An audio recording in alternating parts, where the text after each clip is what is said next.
You want me to put that on my todger? This one's wife. I email the kids every night. Hello, I'm H.G. Tudor. This one's wife appeared on a podcast. It was hosted by the founder of IT Cosmetics, Jamie Kern Lima. And during part of the discussion, this one's wife stated that she created a set of tools to help on her journey as a mother. This one's wife said she was inspired by one of her mum friends who set up secret emails for her children to send them pictures and letters when they're older. I thought it was such a great time capsule to create for them, this one's wife continued. And so I created for the kids these email addresses that I would give them at some point. Before I go to bed, every night, I email them, she added, explaining these emails contain pictures you're not going to frame, their report cards, and memories from their childhood. This one's wife said she hopes that when Archie and Lily open these emails, maybe when they're 16, maybe when they're 18, they will feel she has loved us so much. Accordingly, we received the disclosure from this one's wife that every night, not intermittently, not once a week, not a couple of times a month, but in her own words, every night, this one's wife sends an email. She's finished with the bottle of wine that she and Harry share each evening as they recount on their day, which she's mentioned about previously. She's presumably stopped rage scrolling at what people are writing about her on social media, and instead she sits down with a glass of wine at her computer and curates, in her language, an email. One of the obvious things that would probably spring to mind for you would be, rather than just emailing this shit, why don't you just tell them that you love them? Why don't you just do things now that demonstrate that you love them? Furthermore, why don't you write a letter rather than the somewhat more impersonal nature of an email? Given that you're always showing off your foligraphy, why don't you create something that they could perhaps read when they're older? Those are likely to be thoughts that you, valuable viewers, have thought when you heard about this revelation from this one's wife, that there would be better ways of her expressing this supposed love for her children. Now, if she is actually sitting down every night, as she claims, to write these emails, that means by the time that Lilibert and Archie hit 18, there'll be 6,570 emails for them. That is a shitload of material to get through. Is it the case that she's writing these emails? Is it the case that it's something she has been doing, and will she keep it up? I can tell you now, she doesn't write these emails. She doesn't. Here's why. In the moment that she makes that disclosure, what does she need to do? Well, she needs to pursue the prime aims. Why? Because she's a narcissist. The first of the prime aims is control. That means she needs to control the interviewer, Jamie Kern Lima. She needs to control the audience that she anticipates that will listen to this nonsense that she spouts. She will also need to control her children because they are on the radar at that moment in time. Now, she can't directly control her children because they're not in the room with her while she's being interviewed. She can't directly control the audience because there is, other than perhaps whoever's filming it, no audience. The only person that she's directly there to control is Jamie Kern Lima. However, she is aware of the necessity of the presentation of an image to both the audience and her children as part of this need for control.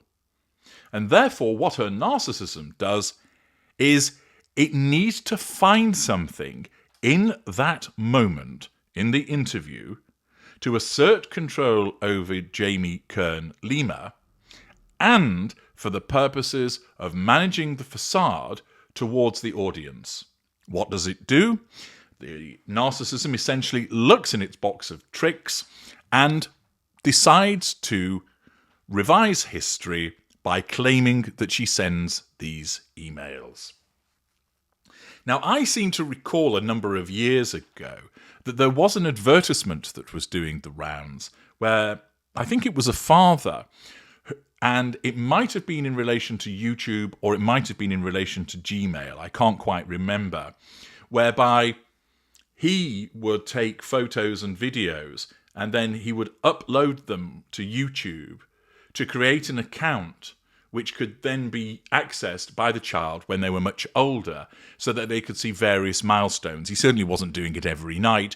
He was doing it, say, on the first birthday or the first occasion of going in a swimming pool or the first holiday and so on and so forth. So it was intermittent.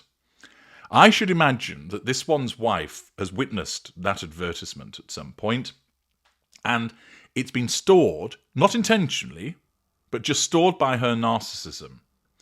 Because, as you know, through character trait acquisition, because she's empty on the inside, what has happened is certain individuals have come up on her radar in the course of this interview. In that particular moment, she needs to assert control over them.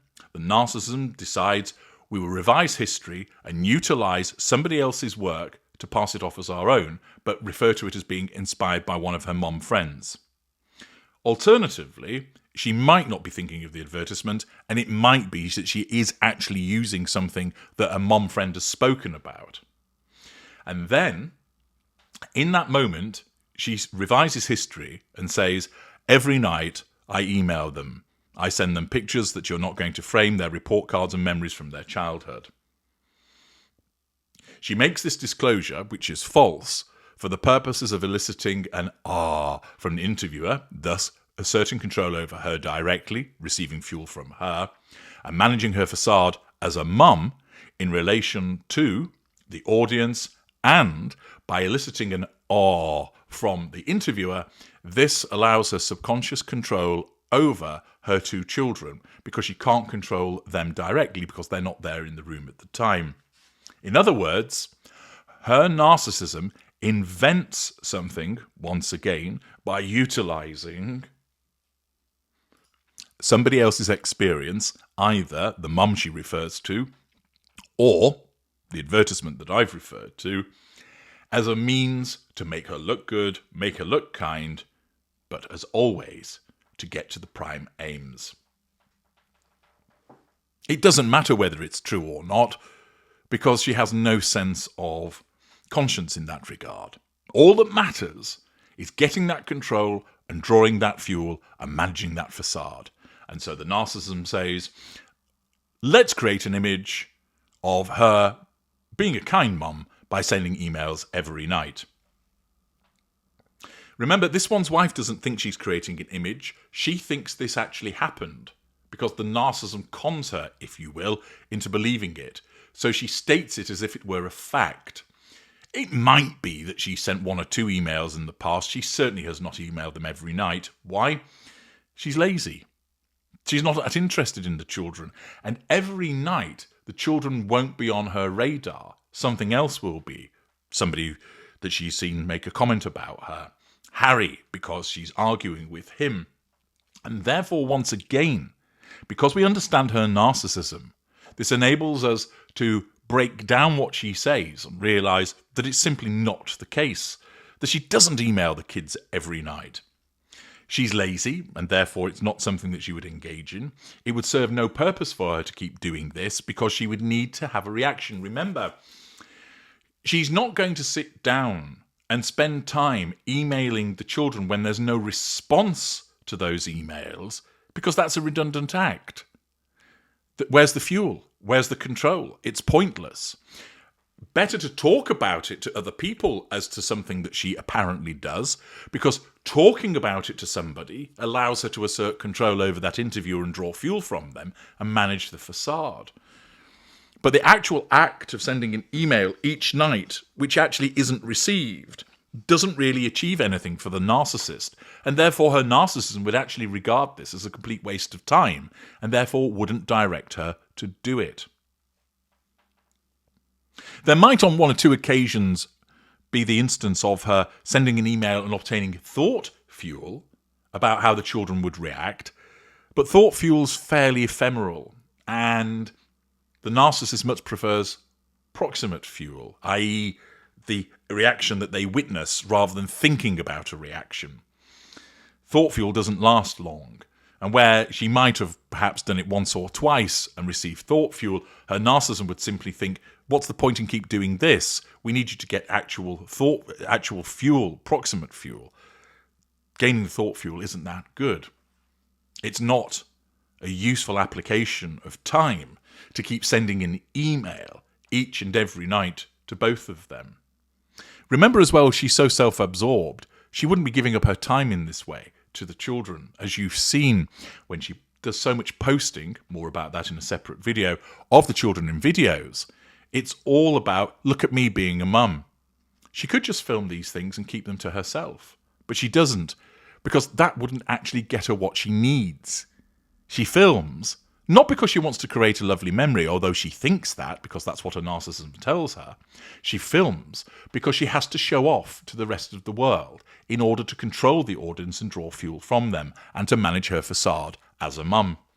And so similarly, with this whole thing about sending the emails, leaving aside the ridiculousness of a child having 6,500 emails by the time that they're 18.